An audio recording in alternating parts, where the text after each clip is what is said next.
melayani lebih sungguh,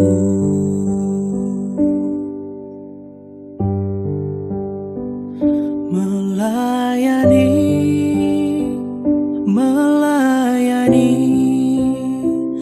lebih sungguh.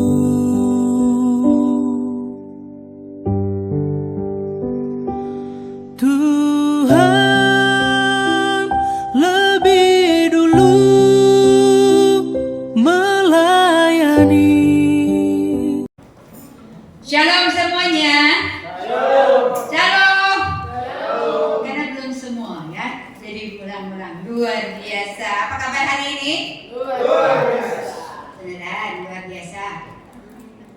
Ya shalom aja mesti ulang-ulang. Kalau luar biasa tuh just dahsyat gitu ya. Yuk, puji nama Tuhan, kita langsung saja. Kita buka firman Tuhan, Kolose 3 ayat 23. Kita bagi berdiri semuanya, kita baca sama-sama.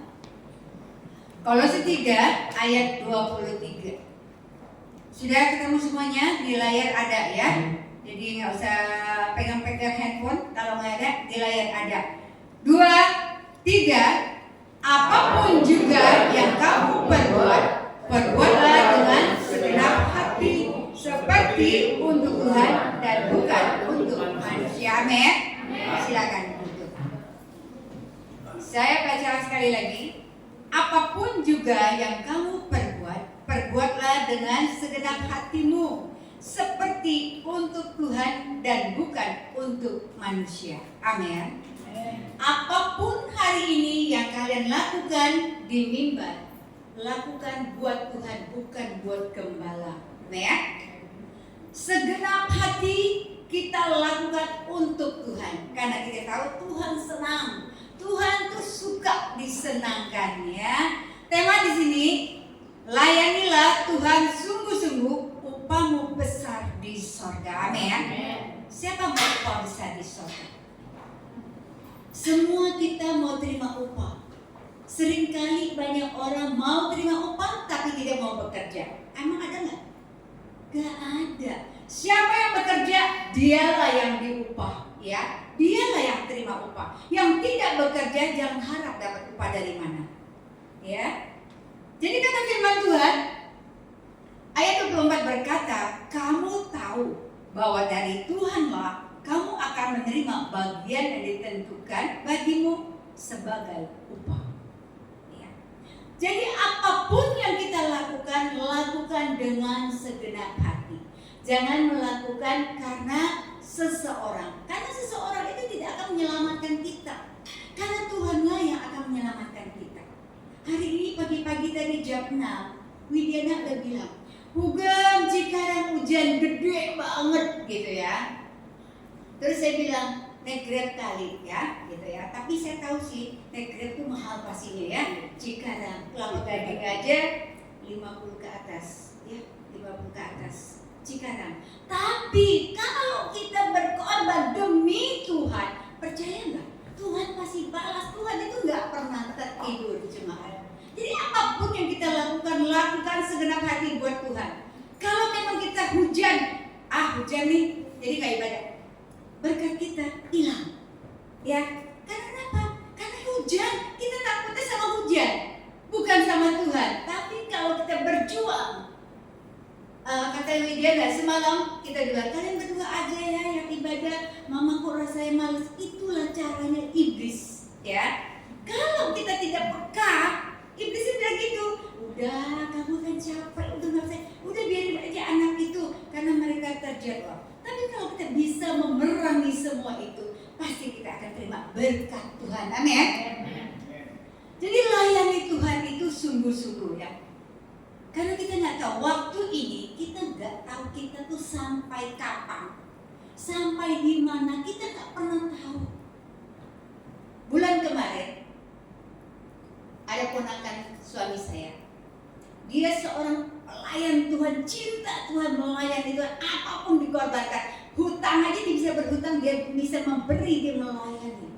Sampai dia diomongin saudara-saudaranya, Ci, kamu itu ya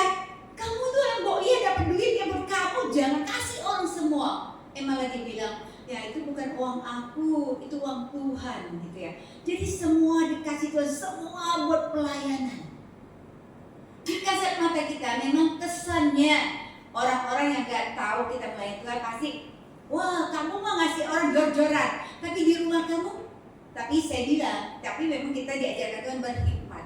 Kalau kita dapat duit 5 juta misalnya, jangan semua kita tabur di luar, terus kita di rumah nggak punya makan, ya. Kita harus bisa pisahin buat kita di rumah ada, lebihnya kita bisa. Itu baru berhikmat, ya. Tapi pikiran saya sama pikiran orang saya juga tidak mengerti, ya. Begitu di pelayanan, begitu luar biasa dia cinta Tuhan, cinta semuanya. Tahu nggak? Ketika dia sakit, hari Rabu dia sakit hanya demam. Kesannya demam, dia minum obat, dia masih khotbah hari Rabu. Terus setelah itu dia nggak tahan lagi, Sabtu masuk rumah sakit. Masuk rumah sakit itu langsung di ICU ya, langsung udah di ICU segala macam. Lalu saya lihatin memang udah, aduh gimana sih, orang udah nggak kenal orang lagi ya, dia udah apa namanya, nggak kenal orang lagi. Terus pas dia sadar dia bilang, saya harus pulang hari Rabu karena Sabtu saya ada KKR. Terus dia bicara begitu, ada yang tahu nggak kira-kira kita mau pulang kemana? Tapi benar loh jemaat, dia pulang ke rumah Bapak hari Rabu. Rupanya Sabtu itu dia mau KKR surga kali ya. Jadi kali ya kan dia bicara begitu, dia bilang Rabu saya harus keluar dari rumah sakit, saya harus pulang karena Sabtu saya ada KKR. Tapi ternyata Rabu dia pulang ke rumah Bapak. Bagi KKR di mana? Bagi di atas ya. Beneran. Jadi ngeri banget. Jadi aduh. Terus begitu dia sakit sekali, pas dia sadar dia pegang tangan suaminya. Dia berkata, dia bilang, "Pak, kalau kamu nggak akan kuat," dia bilang gitu ya. "Tapi saya jangan takut. Ada orang," dia bilang gitu, maksudnya ada yang menunggu saya, yang melayani saya. Saya tahu ada yang menanti saya. Jadi itu yang kata-kata dia. Akhirnya dia pindah rumah sakit. Ketika dia pindah rumah sakit itu dia masih di UGD ya, di IGD. Harusnya kan dia udah harus langsung masuk ICU, tapi enggak, dia di IGD. Di IGD itu dia bilang, "Papa jangan takut. Saya nggak takut," bilang ya, "karena saya sudah dijemput. Saya sudah datang yang mau jemput saya." Aduh, saya ngomong juga saya merinding ya. Jadi itu loh jemaat, jangan pernah kita berlambat-lambat untuk bisa melayani Tuhan. Karena layani Tuhan, sungguh-sungguh layani Tuhan, apapun yang kita akan layani. Jangan tunggu besok, tunggu lusa. Kita nggak tahu waktu ini. Hitungan Tuhan bukan hari ini kita melayani Tuhan. Hitungan Tuhan ketika kamu diangkat Tuhan. Bagaimana sikap kamu? Apakah kamu melayani Tuhan ataukah tidak? Kalau saya lihat ponakannya si Ferry ini, dia memang melayani Tuhan sampai akhir ya. Karena Rabu itu dia masih khotbah, Sabtu itu dia udah masuk rumah sakit. Setelah itu ya udah bablas gitu ya. Ketika dia meninggal di rumah duka, suami saya bilang, "Saya baru tahu," bilang, "keluarga saya," bilang, "gak ada sejarahnya yang datang layan itu hampir 1.000. Dahsyat kasih. Dari mana kita pikir orang-orang gitu ya? Mungkin karena dia melakukan perbuatan baik, dia melayani, dia menolong banyak orang. Pokoknya banyak hal yang saya dengar ya, dia menolong banyak orang gitu ya. Terus Ibu, pertama malam itu mereka pesen makanan 500 kotak. 500 orang datang begitu banyak, gak cukup, pesen lagi 300, gak cukup, pesen lagi 170. Jadi semuanya itu 970 kotak. Itu pun gak cukup, masih banyak. Tapi mereka udah mau pesen lagi, mungkin udah gak bisa di tempatnya itu kayak. Coba saya sendiri juga merenung, luar biasa ya. Saya dikasih fotonya itu orangnya itu udah kayak kita KKR yang di stadion gitu loh. Banyak banget orangnya gitu ya. Jadi saya pikir, wow, ini sih dahsyat ya. Mari jemaat, kita juga ingin seperti itu. Di mana kita melayani Tuhan di akhir hidup kita nanti, kita juga akan alami seperti itu. Tuhan tindakan dan Tuhan akan melakukan yang hal-hal yang tidak pernah kita pikirkan. Amin. Luar biasa. Saya pikir ini hal yang luar biasa banget ya. Karena satu hal yang kita layani Tuhan yang saya tahu banget, memang mamanya juga suka bilang ya, oh iya, itu anak saya juga suka pelayanan di mana-mana, di pelosok-pelosok di mana-mana gitu ya. Coba puji Tuhan. Tapi saya tahu sesungguhnya dia ketika dia udah sakit, itu baru saya tahu ceritanya dia dalam pelayanan gitu ya. Kalau dia belum sakit sih kita nggak pernah dengar cerita yang detailnya gitu, cuma taunya dia pelayanan gitu ya. Mari jemaat, apapun yang kita lakukan, kalau kita melayani Tuhan sungguh-sungguh, jangan pernah kita dalam pelayanan berharap kepada gembala, berharap kepada manusia. Oh nanti kalau aku melayani kan aku dapat ini, dapat ini, dapat ini. Enggak, karena gembala itu juga terbatas. Tapi upah kita adalah di surga. Ya, Tuhan bisa berperkara. Hal besar Tuhan berperkara, hal kecil apalagi kecil. Hal kecil ya, contohnya. Kemarin saya datang doa, saya bilang Okta, cabutin tuh pandan, kasih Juliana. Karena kenapa? Di Juliana itu kan ada tanah ya. Kalau di rumah saya tuh udah nggak ada tanah lagi gitu ya. Bawa di sini, Okta nggak ngomong, saya juga nggak ngomong ya. Pulang, dia jawab, Bu, ini punya siapa ya pandan ini? Oh iya ya, Okta nggak ngomong ya. Dia bilang enggak, jadi buat kamu aja, tanam di rumah kamu. Tapi nanti kalau sudah subur, udah banyak, kalau saya mau minta, saya minta lah ya berapa 10 lembar, 20 lembar saya taruh di kulkas. Dia bilang pandan, dia baru mikir mau nanam pandan. Coba, itu pandan kecil kan ya, kecil murah lagi. Tapi Tuhan bisa berperkara seperti itu kok pas. Emang saya tahu? Nggak tahu. Beneran saya nggak tahu. Dia ngomong begitu sih waktu. Apalagi hal kecil aja Tuhan jawab kamu, apalagi hal besar. Lu nggak bisa bagi Tuhan itu besar kecil ada kecil buat Tuhan, amin. Percaya nggak sih? Kok kayaknya pada nunduk gitu, apa main handphone lagi? Tuhan kita berperkara dengan kita. Apapun yang kita lakukan, percayalah anak-anak muda yang ada. Dalam pekerjaan kalian, jangan sekarang kalian kok aku nggak ada pangkat ya, nggak ada jenjang ya.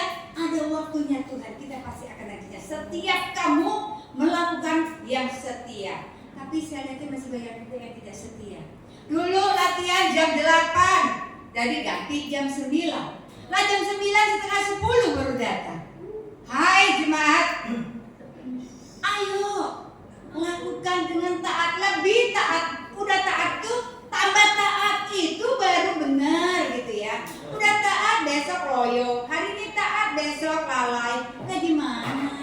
Tuhan bilang aduh aku tahu sih kamu tuh butuhnya apa, aku tahu. Tapi kalau tambah kita nggak setia, jangan harap Tuhan tahu. Tuhan nggak tahu, tapi kata Tuhan ntar. Ayo, yang kita lagi bekerja ya, lagi bekerja. Kalau pengen naik pangkat, setia-setialah kepada Tuhan. Pasti ada waktunya Tuhan promosikan semua. Amin. Yakin dan percaya. Saya bisa ngitung ada beberapa yang taat, tapi saya juga bisa melihat orang-orang yang taat itu Tuhan pelihara dengan luar biasa. Ya. Ayat 24 berkata, kamu tahu bahwa dari Tuhanlah kamu akan menerima bagian yang ditentukan bagimu sebagai upah. Kristus adalah Tuhan dan kamu hambanya. Bos kita adalah Tuhan, ya. Itu bos kita. Kita ini adalah pegawainya, hambanya. Jadi lakukan apa yang Tuhan suka, lakukan apa yang Tuhan senang. Kalau kita tidak pernah menyenangkan Tuhan, ngarep Tuhan yang menyenangkan. Tahu nggak banyak kok hamba-hamba Tuhan.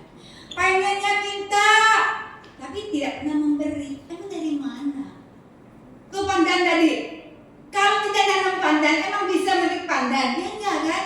Karena tanam pandan nanti pasti akan bisa memetik pandan buat bikin kolak. Benar. Jadi kalau kita tidak pernah memberi, jangan pernah harap kita minta apa yang kita inginkan. Sumber berkat Tuhan kita adalah bos kita. Ya. Tahu nggak? Saya kalau melayani Tuhan itu dengan segenap hati. Apa yang saya lakukan itu pokoknya Tuhan itu nomor 1. Terus saya nggak pernah minta. Saya cuma bilang, ini kayaknya bagus ya konferensi. Terus tapi saya nggak mikir lagi. Tiba-tiba dia nih, kamu mau pergi nggak ke Chongqing ya? Tahu nggak Chongqing? Iya. Kamu mau nggak ke Chongqing? Hah? Beneran nih? Beneran? Mau nggak? Mau dong, gitu kan ya? Mau? Nggak pernah pikirkan bu? Nggak pernah saya pikirkan. Memang kalau kita lagi di Facebook kan memang suka ada ya seliweran masuk gitu ya. Lihat, ih bagus banget ya, keren gitu lah. Tapi ya udahlah, ntar aja. Tiba-tiba saya ditanya, tahu nggak? Itu upah. Jadi seperti Ruth tadi bilang ya, tambah usia, jangan takut. Tambah usia, tambah berkah. Beneran, saya ngerasain banget. Tambah usia, banyak berkah. Tambah usia, tambah berkah. Jadi ditawarin ke Chongqing gitu kan ya. Saya bilang, wow, ini mau banget. Jadi gitu loh ya. Jadi kalau kita melayani Tuhan sungguh-sungguh, upah itu ada, jemaat, ada. Kalau saya bisa ngomong gini bukan katanya, bukan. Emang kata apa yang saya alami. Percayalah, jadi jangan pernah hitung-hitungan buat Tuhan. Aku udah pergi jauh-jauh bukan. Geraknya mahal. Tapi percayalah, nanti Tuhan balas dengan cara apa kita nggak pernah tahu. Karena Tuhan juga nggak bisa ngasih tahu kita, oh nanti naik gaji, bukan, nggak tahu. Tapi pasti itu. Kalau kita sudah berkorban apa yang kita lakukan, kita yakin dan percaya Tuhan itu tidak pernah berhutang dan Tuhan pasti membalas semuanya buat kita. Amin. Jadi yuk jemaat, anak muda, layani Tuhan tuh lebih sungguh, lebih getol, lebih semangat ya. Jangan ibadah Senin, Kamis, timbul, tenggelam tuh jangan ya. Karena Tuhan tuh tidak melihat di saat kamu datang, tapi Tuhan melihat di saat kesetiaan kita gitu. Kalau kita setia, Tuhan itu bukan melihat kamu duduk itu, Tuhan lihat hatimu. Seperti apa hatimu? Kamu rindu, kamu semangat buat Tuhan, kamu tulus buat Tuhan, itu Tuhan perhitungkan. Pasti Tuhan catat semuanya. Amin. Gak ragu-ragu kayaknya gitu. Atau mau ikut bareng dengan saya? Amin ya. Segala sesuatu yang kita rindukan, kalau kita sudah setia, pasti ada waktunya Tuhan akan beri buat kita. Saya cuma pengen aja, tapi saya tidak, maksudnya tiap hari Tuhan minta, enggak. Saya juga enggak, karena saya tahu banget kalau sudah waktunya Tuhan juga pasti persiapkan semuanya itu. Amin. Jadi jangan pernah takut apa yang kita lakukan itu, jangan pernah kita merasa hitung-hitungan enak aja kemarin aku pelayanin situ capek aduh dapat, jangan ya. Jangan punya hati yang seperti itu. Apapun yang kita mau lakukan dengan segenap hati. Apapun yang kita mau beri dengan segenap hati. Karena semua apa yang kamu lakukan tidak akan pernah sia-sia. Amin.